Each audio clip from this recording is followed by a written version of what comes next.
What's up YouTube? Welcome to another fun collaborations with other creators in China. For this collaboration, we're all going to select 5 foods that we prefer to eat in China based on our experience here. Now, each of these creators selected the 5 foods respective to their specific city, but I'm going to take this a little differently because I've been to a lot of cities in China and I'm going to tell you my 5 favorite foods coming up. The first of the 5 dishes that I just love eating is called Tang Bao. Think of it as big soup dumpling. It sounds exactly what it is. It's pretty much a large dumpling filled with nice broth inside. It can be meaty broth or vegetable broth, whatever it may be. And it looks kind of like a big bun, I guess you could say it. And it just looks so savory. Actually, what you're supposed to do is you're supposed to stick a big straw inside and suck the soup first and then eat the skin for last. Now that sounds disgusting, but when you actually tried it, it's just amazing. Especially when you get to the last part of eating the bun after you drank all the soup inside the bun, it just tastes great. Now, when I had this first experience, I went to Shanghai and I forgot the name of the place, but I had to wait like almost an hour in line just to get a taste of this delicacy. If you have a chance to come to China, it's definitely a dish I recommend, especially if you're going to Shanghai. It's actually really hard to find outside of Shanghai. I tried finding it in Dianping and in Waimai in Quanjude, no luck. They say they have it, but that's really a lie. If you find yourself in the Shanghai or the Suzhou area, you definitely want to try it. Again, it's Tang Bao, big soup dumpling. It's just amazing. The second dish I had is actually when I went to Suzhou for the first time, which I think is where the dish originated. And this dish is called sōngshǔ. Think of it as squirrel fish because I guess it kind of looks like a squirrel. But if you're familiar with dishes like sweet and sour chicken and Panda Express, it's pretty much that version, but with fish. So it's sweet and sour fried fish. It just tastes amazing.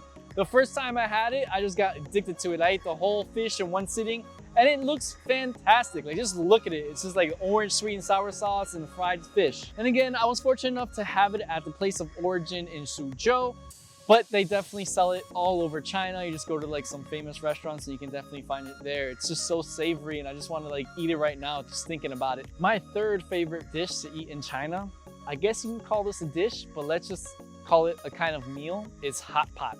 I was actually never introduced to Hotpot until I came to China. I never would have thought to put a bowl in the middle of the table filled with a special sauce or any kind of sauce, sticking little slices of meat inside, waiting like 30 seconds for the meat to become cooked and then eat it. I never would have thought of doing that, but when I first tried it, it was amazing. One place in particular that I definitely recommend you to try, and it's like a must go, is Haidilao. Not only is their hot pot good, like the different meats and the slices you can choose from, but their customer service is amazing. Although the wait for this may be a super long time, if you pick peak hours, you can be waiting in line for 1 to 2 hours, but it is definitely worth it. They have different events that go on in this restaurant. They have different kinds of dishes you can choose from. And if you're bringing your kids there, it's a great time to kind of like relax, have some good hot pot and enjoy the scenery. Now, if you do have a chance to go to Haidilao, I definitely recommend you get like all the meats you can. So when I go out with my guy friends, I don't get any vegetables, although you probably should, but I don't get any vegetables. I just get all meat, stick it in there, and I choose the tāng, which is the tomato sauce. This is one that you definitely should try. It is their signature sauce. It's red and very sweet, and when you put the meats inside and you eat the meat, it just tastes fantastic. Also, there's a whole salad bar you can choose from, and in the salad bar, you can select different sauces to accompany your meat. So I typically like to dip my meat in sauce. So I guess you could say I like some meat with my sauce. And out of all the different sauces you can choose, my personal favorite is a peanut butter sauce, also known as huǒguō. And you can pick the right sauce and go ahead and dip it in. Once I tried Haidilao one time, I couldn't go back. Like any hot pot place I go to now is like a complete disappointment after going to Haidilao. So it's definitely recommended to go there if you never tried a Chinese dish. Again, the dishes itself is called hot pot, very popular. You can find it anywhere in China, but Haidilao is a specific restaurant I recommend you to check out. Whoa, do you guys hear that? What's going on? Oh, it's time for the commercial break. So as I said, this is a collaboration with other YouTubers, and you can actually check out one of these YouTubers called Stray Guy in China.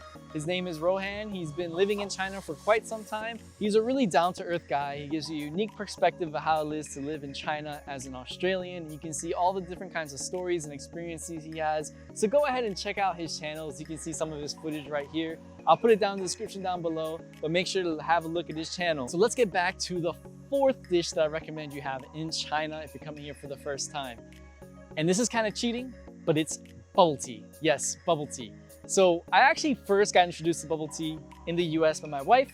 At the time, she was my girlfriend. I'm like, whoa, what is this drink? This tastes so good and it's so fattening. And it just looks like a delicacy that I just wanted to try. And after I tried it for the first time, I was on a mission. My mission was to find the best bubble tea place in the world, whether we were in the US or in China. And of course, my wife is like, oh, of course the best bubble tea is in China. It's where it originated from. And I'm like, oh, we'll see about that. So pretty much what bubble tea is milk tea with some ice if you want. You can have it hot as well. You can also have little tapioca balls. They're kind of soft, squishy jelly balls that kind of flow through your throat really smoothly. You get a big straw so that the tapioca balls can come in with a drink at the same time. And then you can add different condiments like special cheeses, Oreos, or whatever you want. Now, for actually trying it in China, this is just my personal opinion, but if you do come to China, I recommend you go to a place called Tea. This place, although you may have to wait in line now, but they just opened Waimai service, which is delivery service online, so you don't have to wait in line all day. They have many options of bubble tea. They have fruit bubble tea, they have milk tea, they have green tea, they have different options. My recommendation if you're going there for the first time is to try the Oreo-filled milk bubble tea with tapioca balls. It just sounds amazing. When you finally get your order after waiting like 30 minutes and then preparing it, it just goes down your throat so smooth. If it's a nice hot day, as it is right here in Quanjude, I'm a little bit sweaty, I definitely want some bubble tea to go down this throat and just feel smoothing. Now, I do warn you, it is super fattening, so I don't recommend you to eat it every single day, but if you just want to try it for the first time, you won't be disappointed if you try milk tea in a place called Tea. And the fifth, maybe not the best, maybe not the worst, but definitely a good recommendation that I recommend you guys have if you come to China for the first time to eat is Beijing duck, Beijing kǎoyā. It's like Beijing roast duck. I actually had the privilege of going to the famous place. I think I can put it in the description down below. I forgot the name of it, in Beijing, where it's like the signature place to have roast duck. So how it works is that you're probably gonna see a restaurant full of a bunch of dead ducks around, and that's, you know, you're in the right place. You see a bunch of dead ducks that are just hanging around, and you get to choose the different kinds of roast duck you want. So once you choose the typical signature roast duck, it's just called Beijing roast duck. They'll know what you're talking about. There'll actually be someone to come out and cut the duck in front of you, at least the skin parts. After they cut the skin parts, you'll get some tortillas. I guess you can say like Chinese tortillas. No, Mexicans, if you're watching this channel, it's nothing like your flour tortillas. Don't get disappointed. But yeah, you get these like nice little thin tortillas. What you do with the tortilla is that you put it in your hand, you put a couple pieces of the roast duck in there. Then you can put maybe some vegetables and some sugar. It's actually pretty common you put some sugar in there. And you can't forget this step. Probably the most important step is to put that signature sweet barbecue sauce on top. Wrap the tortilla up and put it in your mouth. It just tastes fantastic. Now, you don't have to have Beijing duck in Beijing. There's obviously places all around China that serve it, but it's just something you should definitely try. You definitely won't regret it once you try it for the first time, especially if you like kind of like tacos and tortilla style food. Again, this is the Chinese version. Please don't expect it to be like the Mexican tortillas and tacos that are also fantastic to eat. So that wraps it up for the 5 different foods and drinks, I guess you could say, that I would recommend if coming to China. If you are a foodie yourself, make sure to check out the other channels of YouTubers that are also participating in this collaboration. I'll put all their information down in the description down below so you can check out the different regions of China and what food they recommend for you. Anyways, if you want to see more content about having a better lifestyle in China as a foreigner, whether it's for tourism or for business, consider subscribing to my channel. If you found some value from this video, I'd really appreciate it if you smash that like button. And if you want to contact me directly for any inquiries, you can contact me on my social media, and I'll put all this information in the description down below. Anyways, thank you for watching, keep surviving, and I'll catch you in the next one.